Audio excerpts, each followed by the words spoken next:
शोले के सुरमा भोपाली जगदीप, असली नाम सैयद इख्तियाक अहमद जाफरी, बतौर बाल कलाकार फिल्मों में आए। 7 दशक के एक्टिंग करियर में 400 फिल्में की। दुनिया को अपनी अदायगी से हंसाने वाले जगदीप का बचपन भारी मुश्किलों वाला रहा। भारत पाक बंटवारे में हुए दंगों में उनके पिता मारे गए। माँ ने अनाथ आश्रम में काम करके उन्हें पाला। माँ की मदद करने के लिए 7 से 8 साल की उम्र में ही उन्होंने सड़कों पर गुब्बारे बेचे, पतंग और साबुन बनाने की फैक्ट्री में काम किया। इसी दौरान फिल्म में मौका मिला। बतौर बाल कलाकार अपनी पहचान बनाई। उनके एक्टिंग से पंडित जवाहरलाल नेहरू इतने प्रभावित हुए कि उन्होंने अपनी छड़ी गिफ्ट कर दी। पहले बाल कलाकार और फिर कुछ फिल्मों में लीड रोल निभाने के बाद 1968 में जगदीप ने पहली बार कॉमेडी रोल किया। इसके बाद उनकी पूरी एक्टिंग कॉमेडी के इर्द गिर्द होकर रह गई। शोले में सूरमा भोपाली का कैरेक्टर अमर हो गया। जगदीप की पर्सनल लाइफ भी कम फिल्मी नहीं है। उन्होंने 3 शादियां की थी, जिससे उनके 6 बच्चे हैं। 3 शादी का किस्सा भी बेहद दिलचस्प है। बेटे के लिए जिस लड़की का रिश्ता आया, उसकी बड़ी बहन जगदीप को इतनी पसंद आ गई कि उन्होंने प्रपोज कर दिया और शादी कर ली। वो लड़की जगदीप से 35 साल छोटी थी। जगदीप का जन्म मध्य प्रदेश के दतिया में 29 मार्च 1939 को एक संपन्न परिवार में हुआ था। जन्म के बाद उनकी परवरिश ठाट बाट से हुई, लेकिन ये खुशियां बस चंद दिनों की थी, जिसके बाद उनके परिवार पर दुखों का पहाड़ टूट पड़ा। ये दौर था भारत पाकिस्तान विभाजन का। हिंदू मुस्लिमों के बीच दंगे हो रहे थे। विभाजन के भयानक अंजाम से जगदीप का परिवार अछूता नहीं रहा। 1947 के इन्हीं दंगों में उनके पिता की मौत हो गई, जिसके बाद परिवार को तंगी का सामना करना पड़ा। काम की उम्मीद में जगदीप की मां उन्हें लेकर मुंबई आ गई। मुंबई जाने के बाद परिवार के गुजारे के लिए जगदीप की मां अनाथ आश्रम में काम करने लगी। वहां पर उनका काम खाना बनाने का होता था, जिस वजह से सुबह से शाम तक उन्हें वहां काम करना पड़ता था। जगदीप को मां की ऐसी हालत देखकर बहुत बुरा लगता था। एक दिन उन्होंने देखा कि उनके हमउम्र बच्चे गुब्बारे बेच रहे हैं और कुछ टीन के कारखानों में काम कर रहे हैं। ये देखकर उन्होंने ठान लिया कि वो भी इसी तरह कमाई करके अपनी माँ की मदद करेंगे। जब ये बात उन्होंने अपनी माँ को बताई कि उन्हें पढ़ाई नहीं करनी बल्कि काम में उनका हाथ बटाना है, तो उनकी माँ गुस्सा हो गई। हालांकि बहुत मनाने के बाद वो मान गई। इसके बाद जगदीप एक टीन की फैक्ट्री में काम करने लगे। बाद में साबुन बेचने से लेकर पतंग बनाने तक का काम किया। इस दौरान एक होटल का मालिक उन्हें और उनके दोस्तों को सूखे पाव के साथ हरी मिर्च खाने के लिए दे दिया करता था। जगदीप अपने दोस्तों के साथ मिलकर उस मिर्च को पीसकर सूखे पाव के साथ चाव से खा लेते थे। ये बात 50 के दशक की है। इन्हीं दिनों B.R. चोपड़ा फिल्म अफसाना बनाने की तैयारी कर रहे थे। फिल्म के सीन के लिए उन्हें कुछ बाल कलाकारों की जरूरत थी। जब फिल्म की कास्टिंग टीम एक दिन बच्चों की तलाश में निकली, तो उनकी नजर जगदीप पर पड़ी। टीम ने जगदीप से पूछा, क्या तुम फिल्मों में काम करोगे? जगदीप ने कहा, ये क्या होता है साहब? ये सवाल इसलिए था क्योंकि इससे पहले जगदीप ने फिल्में देखी ही नहीं थी। उन्होंने टीम से पूछा कि वो इस काम के बदले कितने पैसे देंगे। जवाब मिला 3 रुपए। इतना सुनते ही जगदीप ने फिल्मों में काम करने के लिए हाँ कर दी। अगले दिन जगदीप माँ के साथ फिल्म स्टूडियो पहुंच गए। जिस सीन में उन्हें काम करना था, उसमें बच्चों के चल रहे नाटक में बच्चों के साथ ही बैठकर ताली बजाना था। उस नाटक में एक बच्चे को उर्दू की एक लंबी लाइन बोलनी थी, लेकिन वो लड़का बार बार अटक रहा था।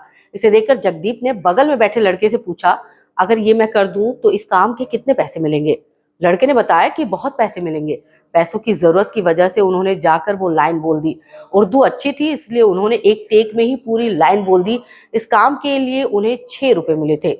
इस रोल से जगदीप को पॉपुलैरिटी मिली, जिसके बाद उन्होंने लैला मजनू, फुटपाथ जैसे फिल्मों में बतौर बाल कलाकार काम किया।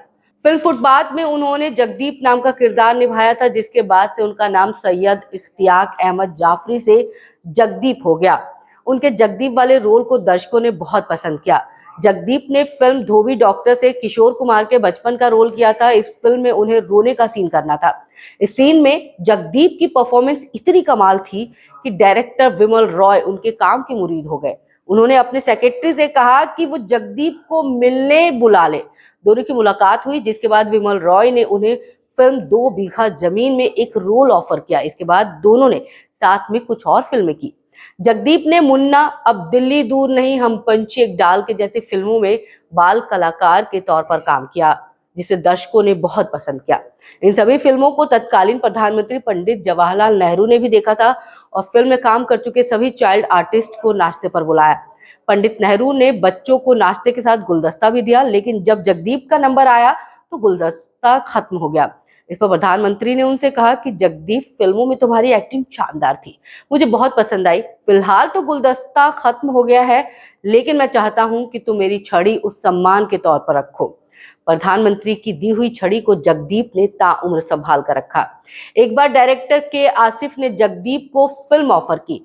फिल्म ऑफर की खबर सुनने के बाद कुछ लोगों ने उनसे कहा कि के आसिफ बहुत दिलदार आदमी है, फीस ज्यादा ही मांगना। जगदीप ने उनसे मुलाकात की। उन्होंने पूछा कि फिल्म में काम करने के लिए कितनी फीस लेंगे।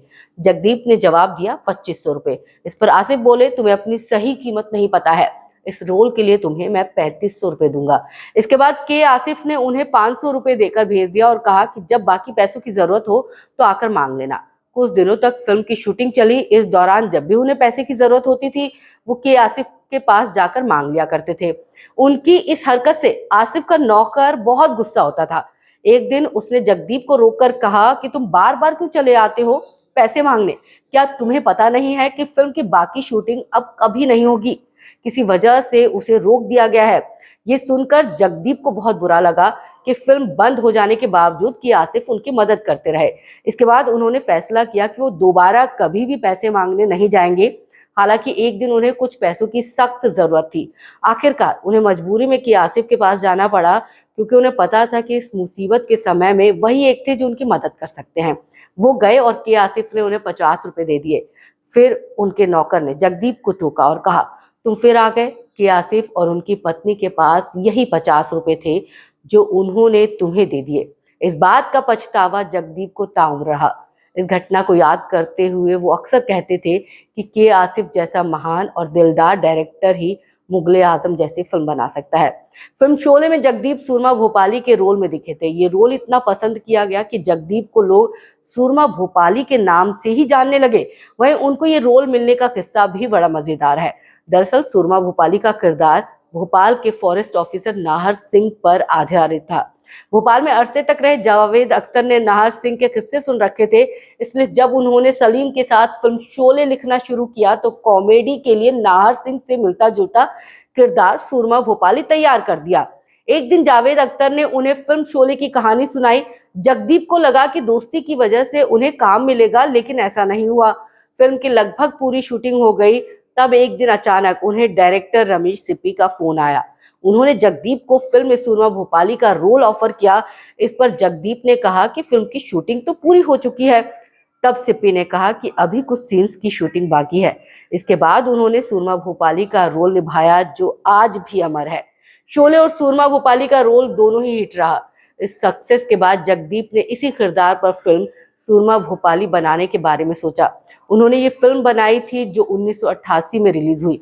ये भारत के बहुत से राज्य में फ्लॉप रही, लेकिन मध्य प्रदेश में इस फिल्म के प्रशंसक बड़ी तादाद में रहे। फिल्म सुरक्षा की शूटिंग के दौरान जगदीप का गला खराब हो गया था। कई दिनों के आराम के बाद भी कोई सुधार नहीं हुआ। आखिरकार मेकर्स ने उन्हें उसी अंदाज में डायलॉग बोलने के लिए कहा। जब फिल्म रिलीज हुई तो दर्शकों को दबी आवाज में भी जगदीप का अंदाज काफी पसंद आया। इसके बाद कई फिल्मों में इसी तरह से दबी आवाज में डायलॉग बोलने के लिए उन्हें कहा गया। किस्सा ये भी है कि धर्मेंद्र को पुराने सिक्के जमा करने का बहुत शौक था। इस वजह से जगदीप उन्हें अक्सर अठन्नी चवन्नी के सिक्के दे दिया करते थे। इस बात का खुलासा खुद धर्मेंद्र ने एक इंटरव्यू के दौरान किया था। जगदीप की पर्सनल लाइफ भी कम फिल्मी नहीं है। उन्होंने 3 शादियां की, जिससे उनको 6 बच्चे हैं। पहली पत्नी नसीम बेगम, दूसरी सुग्र बेगम और तीसरी नजीमा। तीसरी पत्नी से शादी करने का किस्सा भी अलग ही है। रिपोर्ट्स के मुताबिक जगदीप के बेटे को लड़की वाले देखने आने वाले थे, लेकिन बेटे नावेद को शादी नहीं करनी थी। जिस लड़की का रिश्ता आया था उसकी बड़ी बहन जगदीप को पहली ही नजर में पसंद आ गई। उन्होंने उस लड़की को प्रपोज भी किया, जिसके बाद दोनों की शादी हो गई। इस शादी से उन्हें बेटी मुस्कान जाफरी थी। जगदीप के दूसरे बेटे जावेद जाफरी भी फिल्म इंडस्ट्री से जुड़े हुए हैं। मीडिया रिपोर्ट्स का दावा था कि जाफरी और जगदीप के बीच रिश्ते अच्छे नहीं थे। वजह ये थी कि एक समय ऐसा था कि जगदीप बहुत ज्यादा शराब पीने लगे थे और उन्हें जुए की भी लत लग गई थी। उनकी आदत जाफरी को बिल्कुल भी पसंद नहीं थी, जिस वजह से आए दिन उनके बीच बहस होती रहती थी। उन्होंने जगदीप को बहुत बार मना भी किया था। हालांकि कुछ समय बाद दोनों के रिश्ते पहले से बेहतर हो गए। 81 साल की उम्र में जगदीप बीमारियों से जूझ रहे थे। कोरोना लॉकडाउन के दौरान वो काफी कमजोर हो गए थे। आखिरकार 8 जुलाई 2020 को वो अपने पीछे 6 बच्चों और नाती पोतों से भरा परिवार छोड़कर दुनिया को अलविदा कह गए।